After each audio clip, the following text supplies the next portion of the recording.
Você sabe exatamente o que é o sistema silvipastoril? Quais as suas vantagens e que benefícios pode trazer para o seu negócio? Então preste muita atenção nesta primeira reportagem do programa de hoje. A cada dia que passa, produtores rurais de todo o país estão em busca de novas atividades agrícolas que possam ajudar na diversificação da sua atividade. Dentro dessa filosofia, o setor de florestas plantadas vem se posicionando como a opção mais lucrativa. Os pecuaristas que querem continuar a criar gado estão optando pelo sistema silvipastoril, uma atividade que começa a se tornar realidade em muitas propriedades do estado do Mato Grosso do Sul. O sistema é simples: plantar árvores em consórcio com a pastagem.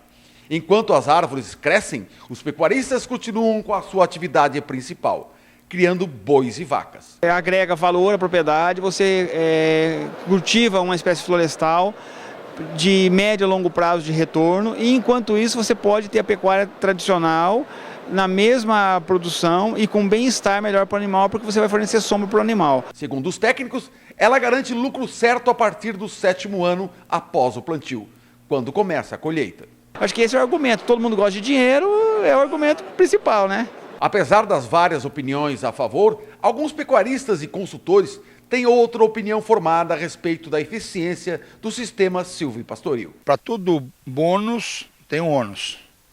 Então eu diria que, primeiro, você tem que deixar de usar o pasto, plantando em consórcio, por um tempo, até que as plantas de eucalipto ou de outra espécie esteja em condições de suportar, né, o efeito do animal. Mas tem algumas alternativas. Com ovelha, por exemplo, ele pode botar com 6 meses, 4 meses, ele pode botar ovelha tranquilo, porque ela não vai causar dano. Se for bezerro desmamado ou vaca de leite, sem o touro, porque o touro ele se empolga e faz, fica cavando, etc., né?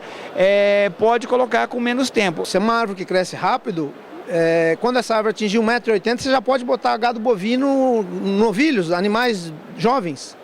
Mas ovelhas, sem dúvida, com uma árvore de 1,5 m já pode botar ovelha. Então, depende da árvore. Tem árvore que chega a 1,5 m com 6 meses. Né? Eucaliptos, por exemplo, nessa região, se for bem plantado, com uma espécie adequada, vai chegar com 1 ano, vai chegar a mais de 6 metros de altura. E depois existe a própria competição, né, que a árvore faz sobre a gramínea. Porque além de ela sombrear a gramínea, né, no caso as pastagens tropicais, são plantas do grupo C4, elas têm a sua máxima produtividade com a saturação luminosa alta, ou seja, com maior incidência de luz, de sol.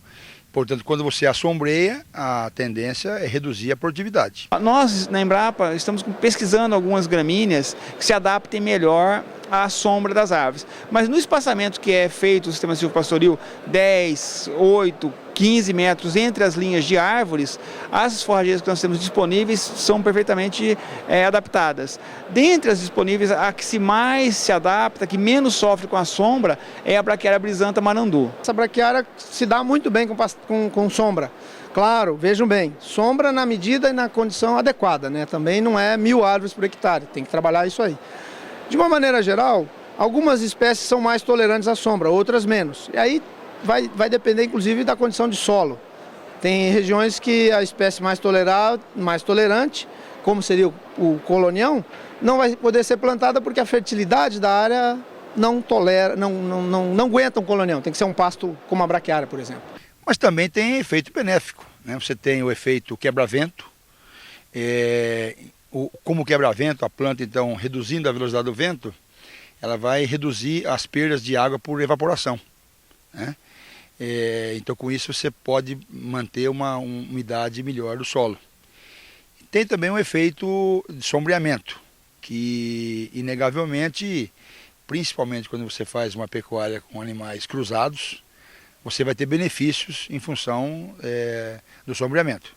Alguns dados de literatura, nós não temos dados econômicos ainda, mostram que a produção bovina, de leite ou carne, por unidade diária no sistema silvopastoril é de 10 a 20% superior à produção sem árvores. Por quê?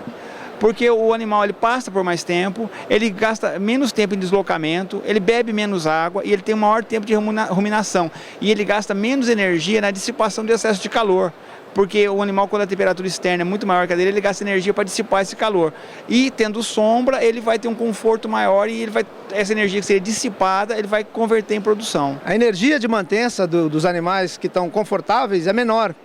Então, muita energia que ele gastaria para seu metabolismo, para ele não morrer de calor ou não morrer de frio, ele carrega para a produção. Então, um animal que está confortavelmente converte melhor, ganha mais peso ou produz melhor leite, por exemplo. Muito embora sejam duas práticas adotadas, eu tenho por mim, isso é uma questão apenas de inferência, não estou provido de dados, que se o proprietário rural puder realmente dedicar parte da sua propriedade, normalmente solos mais fracos, mais degradados, e ali cultivar floresta em 100% daquela área, e dedicar os solos menos degradados, mais apropriados para a pecuária ali, aproveitar e conduzir um trabalho de pecuária mais intensiva, o resultado somando as duas atividades deve dar um ganho maior para o proprietário rural. O sistema silvopastoril é um sistema de produção. Então eu pergunto assim, o que tem mercado na sua região? Por que você cria boi e não cria anta, né? Porque você vende boi e não vende anta. Então, qual que é a madeira que você vai vender na região? Você vai tentar trabalhar com o mercado. Tem que estar de olho no mercado também. Se é carvão, se é móvel, se é madeira. Exato. Se vai para carvão, para madeira de celulose, para fazer papel, se é para tora. Mas aí tem uma dica, eu acho que o pecuarista tem que antenar, porque onde a gente tem um mercado mais apertado, onde tem gargalo, e o mercado pode crescer, é para madeira de tora, madeira de serraria. É aí que a gente tem um mercado bom no Brasil inteiro. Porque madeira fina para papel, celulose e carvão, tem. Porque aí tem os plantios convencionais de floresta. Mas madeira de serraria é onde a gente tem um gargalo grande hoje.